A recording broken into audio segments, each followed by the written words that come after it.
Pendant 6 siècles, l'Empire ottoman s'est présenté au monde comme le glaive de l'islam et le gardien du califat. Mais derrière la magnificence des palais du Bosphore se cache une réalité que l'histoire officielle a longtemps étouffée. Nous allons aujourd'hui déconstruire ce mythe pour exposer un système fondé sur le pragmatisme politique, le trafic d'êtres humains et l'infiltration de réseaux d'influence étrangers. Nous verrons comment, dès le XIVe siècle, la siyasa, la raison d'État, a systématiquement pris le pas sur la charia, jusqu'à l'aboutissement radical du projet kémaliste. L'Empire n'est pas tombé en un jour. Sa décomposition spirituelle a été accélérée par l'infiltration profonde de réseaux occultes. Tout commence à Salonique, véritable laboratoire de la Révolution. L'influence maçonnique. La franc-maçonnerie est introduite en Turquie dès 1730 par des commerçants anglais. Bien que le sultan Mahmoud Ier tente de l'interdire en 1740, les loges se multiplient sous protection diplomatique étrangère. Des figures centrales du pouvoir, comme le grand vizir Midhat Pacha, étaient des membres influents de la maçonnerie. Les loges de Salonique, telles que Macedonia Risorta, serviront de refuge et de plateforme de communication pour le Comité Union et Progrès, CUP, protégeant les conspirateurs par le secret et l'immunité diplomatique. La nébuleuse Dönme, Salonique était également le bastion des Dönme, les descendants des partisans du faux messie Sabbatai Tsevi, convertis à l'islam en apparence mais conservant des rites crypto-juifs. Cette élite intellectuelle et commerciale a joué un rôle moteur au sein des jeunes Turcs pour renverser le sultan Abdülhamid II en 1908. Des contemporains, comme le poète Ahmad Kadri, noteront avec amertume que ce mouvement visait à remplacer l'identité religieuse de l'Empire par un nationalisme séculier radical. L'un des piliers les plus sombres de la puissance ottomane est le devshirme, ou l'impôt sur le sang, une pratique qui viole frontalement le pacte de protection de la charia. Le rapt institutionnalisé. Contrairement aux empires musulmans précédents qui recrutaient aux frontières, les Ottomans enlevaient de force de jeunes garçons chrétiens, les dhimis, au sein même de leur province. On estime à 5 millions le nombre de personnes arrachées à leur famille sur 3 siècles. Un exemple concret est celui du célèbre architecte Mimar Sinan, lui-même issu de ce système de prélèvement forcé avant d'être turquifié. La mutilation des eunuques. Pour gérer le harem impérial, le palais exigeait des eunuques. La castration étant strictement interdite en islam, le sultan déléguait ce crime à des intermédiaires. L'église copte orthodoxe d'Égypte était l'un des principaux fournisseurs, pratiquant des castrations radicales sur des garçons d'environ 8 ans avant de les vendre à prix d'or à la Sublime Porte. Les köcheks et la pédérastie d'élite.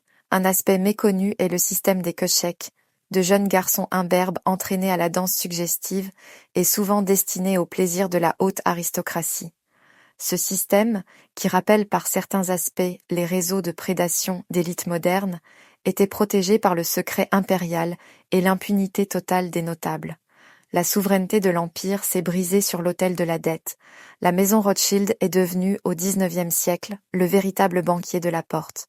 L'engrenage de 1854. En pleine guerre de Crimée, l'Empire contracte son premier grand emprunt international de 5 millions de francs auprès de la banque Rothschild. En 1881, la création de l'ADPO, Administration de la dette publique ottomane, place les revenus vitaux de l'État, sel, tabac, sous le contrôle direct des créanciers européens. La spoliation foncière par le Code de 1858. Pour rembourser ses dettes, l'Empire promulgue le Code foncier de 1858, imposant l'enregistrement individuel des terres.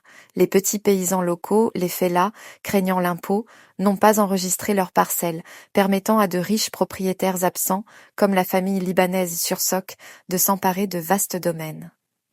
La vente de la Palestine. C'est par ces deals fonciers que les organisations sionistes financées par le baron Edmond de Rothschild ont pu acquérir des terres stratégiques, comme dans la vallée de Jezréel, Marj ibn Amer, malgré les interdictions officielles.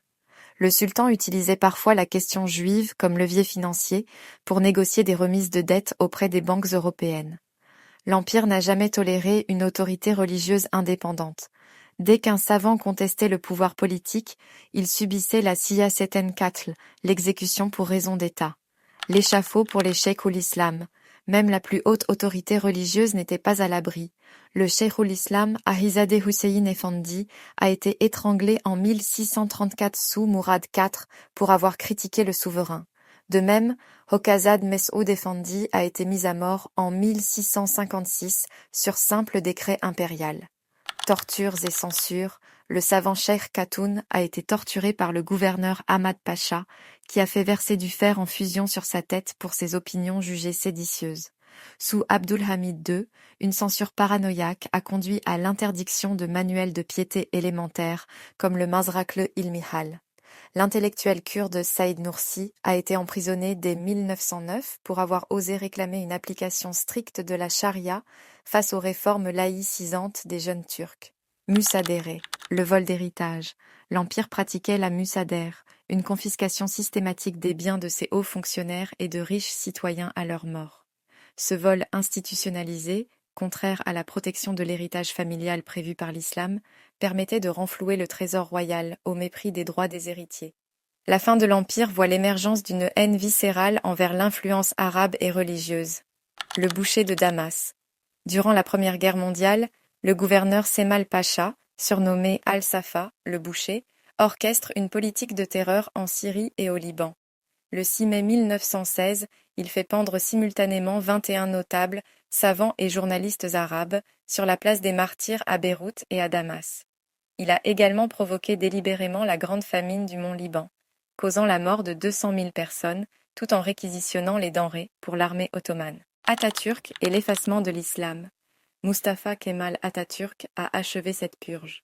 En 1932, il interdit l'adhan en arabe, le remplaçant par une version turque pendant 18 ans. Lors de l'incident de Bursa en 1933, des musulmans ayant récité l'appel en arabe ont été arrêtés et emprisonnés. Atatürk a imposé l'alphabet latin en 1928 dans le but explicite de rendre les Turcs incapables de lire leur propre passé religieux et de les couper définitivement de l'Oumma. L'Empire ottoman n'était pas le bastion de piété que l'on imagine. De l'enlèvement forcé d'enfants au déracinement des savants, de l'asservissement financier aux banques Rothschild à la spoliation des terres palestiniennes, cet empire a lui-même creusé le fossé entre sa pratique et sa foi.